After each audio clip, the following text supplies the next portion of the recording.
Hello दोस्तों, मेरा नाम है डीके और आप देख रहे हैं आपका YouTube channel DK sir maths. दोस्तों, इस वीडियो में लेके आया हूँ क्लास 10th में एक चैप्टर है त्रिभुज। उसमें दी है चैप्टर नंबर 6 में एक प्रमेय दी है 6.1। इसमें बच्चे मैंने देखे अक्सर उलझ जाते हैं, उनको समझ में नहीं आ रहा है कि ये प्रमेय क्या है। ठीक है, तो चलिए यहाँ से शुरू करते हैं। सबसे पहले मैं आपको बता देता हूँ कि इस प्रमेय का एक नाम भी है, इसको बोलते हैं बेटा थेल्स प्रमेय। ठीक है, इस प्रमेय का क्या नाम है? थेल्स प्रमेय। थेल्स प्रमेय के साथ सॉरी एक नाम इसका और है, आधारभूत आधारभूत समानुपातिक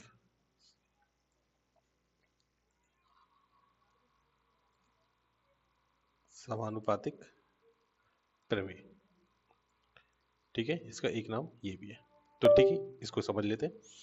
तो यह है कि यदि किसी त्रिभुज की एक भुजा के समांतर अन्य दो भुजाओं को भिन्न भिन्न बिंदुओं पर प्रतिच्छेद करने के लिए एक रेखा खींची जाए, तो ये अन्य दो भुजाओं एक ही अनुपात में विभाजित हो जाती है। क्या मतलब है इसका सर? देखिए समझते हैं। इसका मतलब ये हुआ कि अगर एक त्रिभुज के अंदर एक भुजा के समांतर एक भुजा दूसरी खींची जाए, है ना, तो वो जो है ए अन्य दो भुजाओं को एक बिंदु पर क्या है काटती है ना, दोनों भुजाओं को एक बिंदु पर काटती है। तो उससे क्या होता है कि ये जो लाइनें हैं दोनों अन्य दो भुजाएं हैं एक अनुपात में विभाजित हो जाती है ना।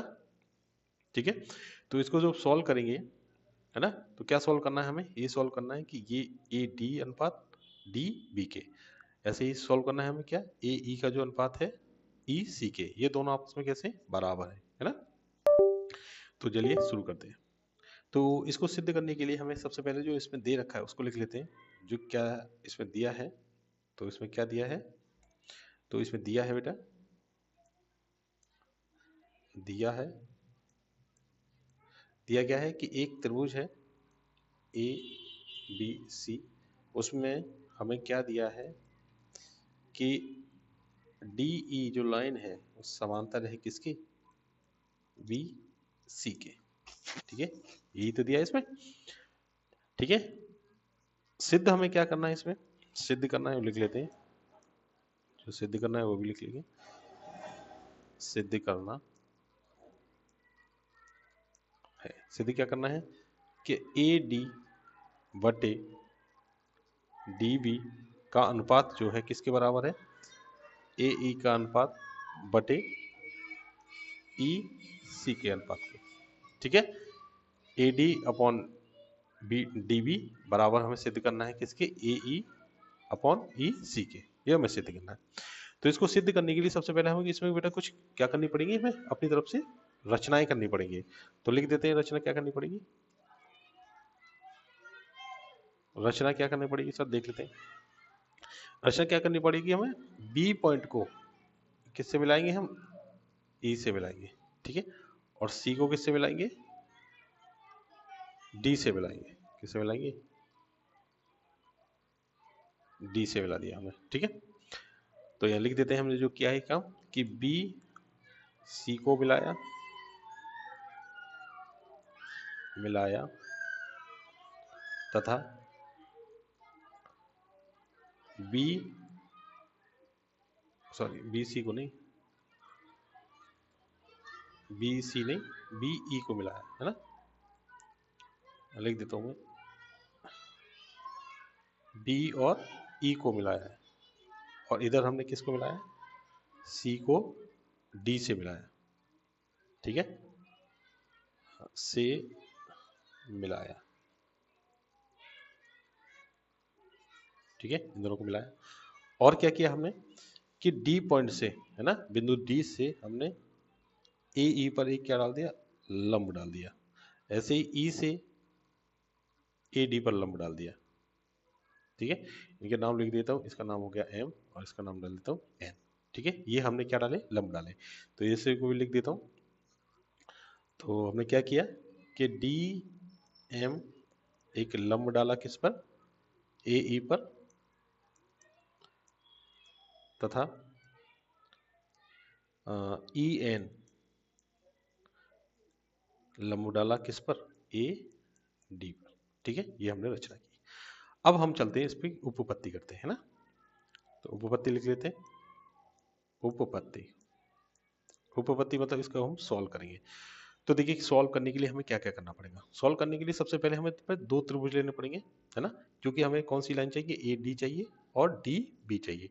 तो ये जो ए डी लाइन है वो हमें किस त्रिभुज में मिलेगी, ए डी ई में मिलेगी, है ना। ये त्रिभुज है, दिख रहा है आपको, ए डी ई। तो हम लिख लेते हैं त्रिभुज ए डी ई, है ना। और दूसरा त्रिभुज क्या है हमारे पास, डी ई बी। क्योंकि हमें ये वाली लाइन चाहिए तो यही हम त्रिभुज ले लेंगे, इसीलिए हमने क्या की थी, इसकी रचना की थी, है ना।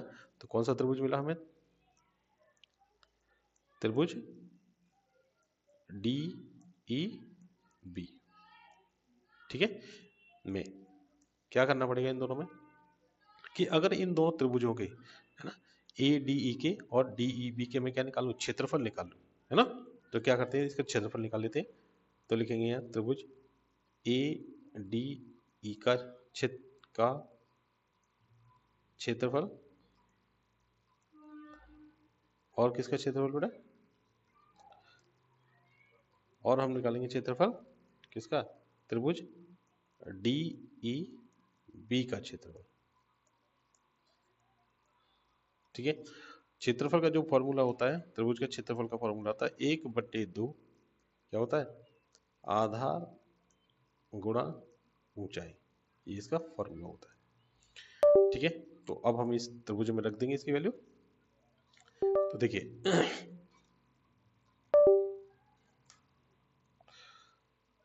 तो हम यहाँ रख देंगे। तो हम क्या करेंगे कि ए डी ई का जब क्षेत्रफल लिखेंगे तो लिखेंगे 1/2। अब हमें इसके क्या लेना है, आधार लेना है ना। तो आधार इसका अगर हम मान ले ए डी मान ले इसका आधार, है ना। क्या मान लेता हूँ इसका आधार, ए डी, क्योंकि हमें ए डी वाली लाइन ही चाहिए तो मैं इसी को आधार मान लेता हूँ। तो ए डी हो गया, है ना। अब ऊंचाई इसके लिए क्या करेगी, इसकी जो ऊंचाई होगी वो क्या मानी जाएगी, है ना। अगर मैं एक त्रिभुज है, देखिए यहाँ समझिए, एक त्रिभुज है इस तरह से, और इस त्रिभुज का ये अगर आधार है तो इसकी ऊंचाई क्या मानी जाएगी, ये इसकी ऊंचाई मानी जाएगी। यहाँ से इस पर लंब डाल देंगे तो जो लंबवत दूरी होती है वही क्या होती है, इसकी ऊंचाई होती है। तो इस त्रिभुज के लिए क्या ऊंचाई हो जाएगी, ई एन, ये ऊंचाई हो जाएगी ना। तो यहाँ पे लिख देता हूँ गुणा ई एन। ये समझ में आ गया आपको, ठीक है। इसी में थोड़ा सा ट्विस्ट है, बस यही चीजें समझनी है हमको, ठीक है। अब नीचे वाले का इसका क्षेत्रफल लिख देता हूँ। तो 1/2। अब इस वाले त्रिभुज में डी ई बी में, कौन से में, डी ई बी में आधार हमें चाहिए कौन सा, डी बी चाहिए। तो मैं आधार तो लिख देता हूँ डी बी, क्योंकि इसी लाइन से हमें मतलब है, ठीक है। तो इसी लाइन को हमने आधार ले लिया। अब ऊंचाई क्या करें, इसकी ऊंचाई कैसे लिखें सर। तो ऊंचाई देखिए समझ लेंगे क्या करेंगे, यहाँ समझ लेंगे कि एक त्रिभुज है, मान लीजिए इस तरह से एक त्रिभुज है, ठीक है। और आधार हमने कौन सी लाइन ली है, ये ए बी वाली लाइन ले ली है ना, ये सी है, ये नीचे वाली लाइन हमने आधार ले लिया। क्योंकि देखिए इसमें क्या है, हमने इस शीर्ष से इस लाइन पर इसमें लंब डाल दिया था तो इसकी ऊंचाई हमें पता चल गई थी। अब इस शीर्ष से मैं इस लंब आधार पर लंब कैसे डालूं, लंब का मतलब होता है कि शीर्ष से इस आधार पर एक 90 अंश का कोण बनना चाहिए। तो देखिए अगर मैं इस लाइन को इस पे मिलाऊं तो यहाँ 90 अंश का कोण बनेगा, नहीं बनेगा, है ना। तो इसके लिए क्या करना पड़ेगा कि इस आधार वाली लाइन को आगे बढ़ाएंगे और इस ऊंचाई से इस पर क्या डाल देंगे, लंब डाल देंगे। तो ये इसका लंब कहलाएगा, मतलब ये इसकी ऊंचाई कहलाएगी। तो इस वाले त्रिभुज में अगर हम समझे, है ना, डी ई बी में, तो ये इसका आधार है। तो इस लाइन को, आधार वाली लाइन को मैं आगे बढ़ा दूं, है ना, और ई पॉइंट से इस आधार वाली लाइन पर हम लंब गिराते तो हमें कौन सा लंब मिला, ई एन ही मिला। तो हम यही ऊंचाई इसकी मानी जाएगी, ई में एन मिला, ठीक है, ई एन मिला। तो यही इसकी क्या बन गई, ऊंचाई बन गई, ठीक है। बस अब आपका ये यहाँ से काम थोड़ा सा हो गया कि 1/2 से 1/2 को काट देंगे, ई एन से हम ई एन काट देंगे, हमें मिलेगा क्या, ए डी बी मिला। इस समीकरण नंबर कौन सा हो गया, 1 हो गया, ठीक है। ये इस समीकरण नंबर 1 हो गया। इसको मैं थोड़ा सा साइड में कर देता हूँ,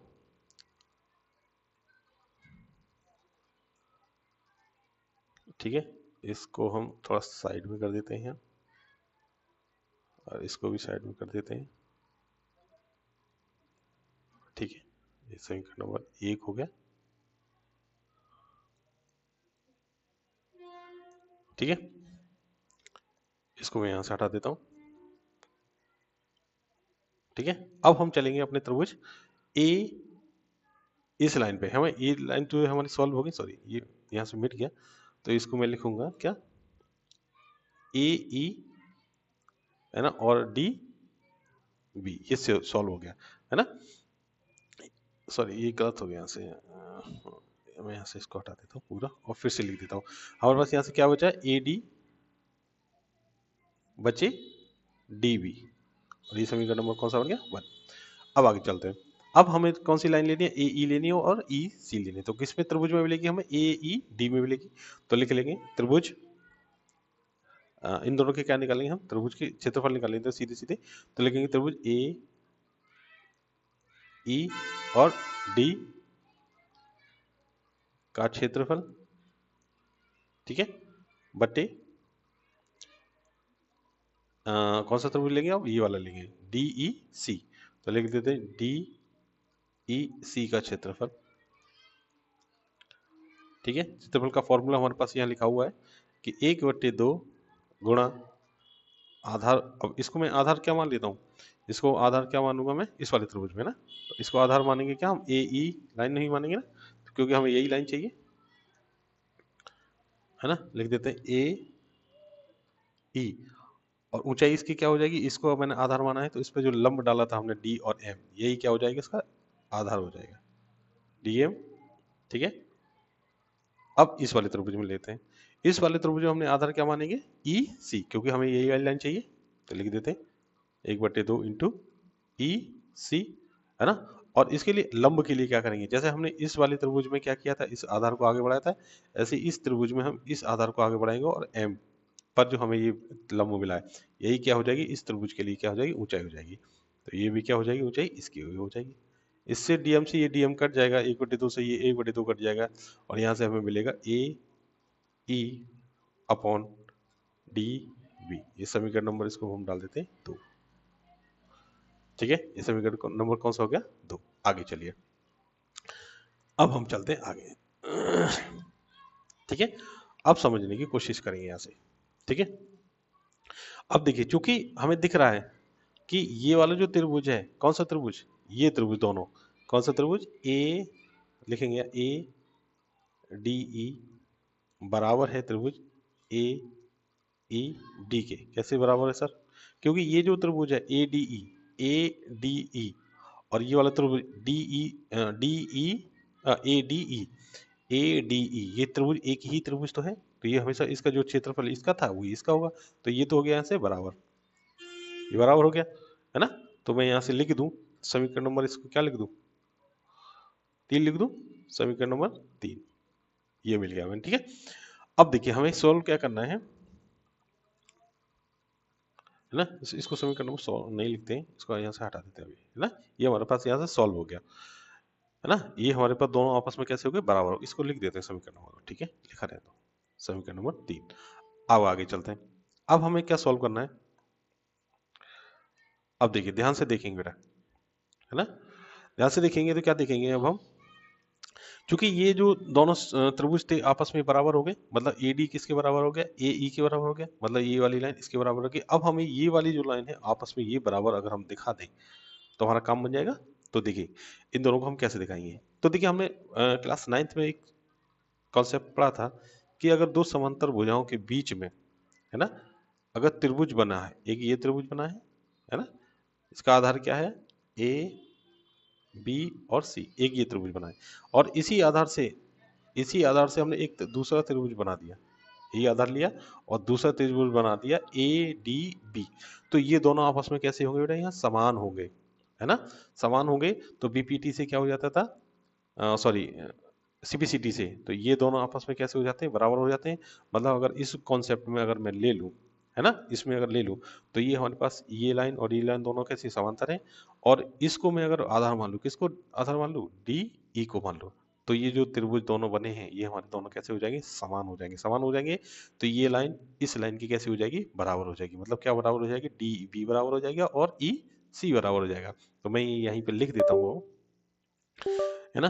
तो अब देखिए ये त्रिभुज हमारे बराबर हो गए और ये दोनों भी त्रिभुज कैसे हो गए, समान हो गए, है ना। क्योंकि अब देखिए हमने बता दिया ना कि ये दोनों त्रिभुज कैसे हो गए, समान हो गए। तो मैं इसको भी लिख देता हूँ, क्या लिखूंगा मैं यहाँ पे, कि त्रिभुज डी ई बी बराबर हो गए किसके, त्रिभुज DEC के।